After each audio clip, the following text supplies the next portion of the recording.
वीरं महाविष्टं ज्वलन्तं सर्वतोर्मुखं नृसिंहं भीषण भद्रं मृत्युर्नमामह्यम। मो ना पंडित सुनील कुमार दास।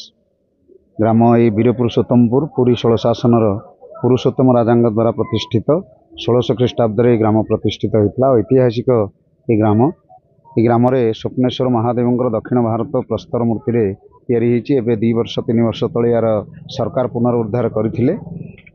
एवं आज ये ग्राम शीतल षष्ठी पर्व बहुत जागयज्ञ बहुत पर्व बहुत जोर पर्वपर्वाणी पालन कराए। दियों विवाह कहते, शिव पार्वती विवाह होती, शिव दुर्गा।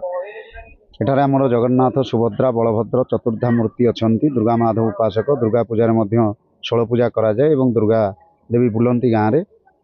तापर आज पवित्र दिवस नृसिंह चतुर्दशी नृसिंह जन्म आमर प्रतिष्ठित नृसिंहदेव तांकर प्रसाद प्रतिष्ठा कराई पार्श्व देवादेवी सब प्रतिष्ठा होती।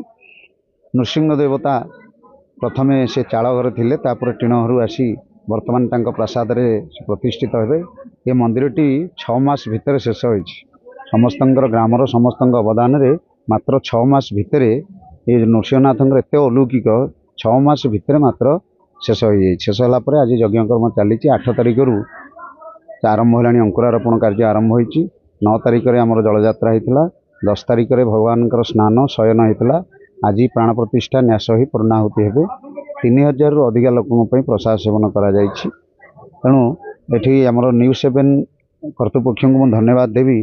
सी आम गाँव को आसी आम गाँव ऐतिह्य आम गाँव परंपरा विषय आपण मान पाखे पहुँची मुझे कर्तृपक्ष को धन्यवाद दूँ। जय जगन्नाथ, जय नृसिंहनाथ।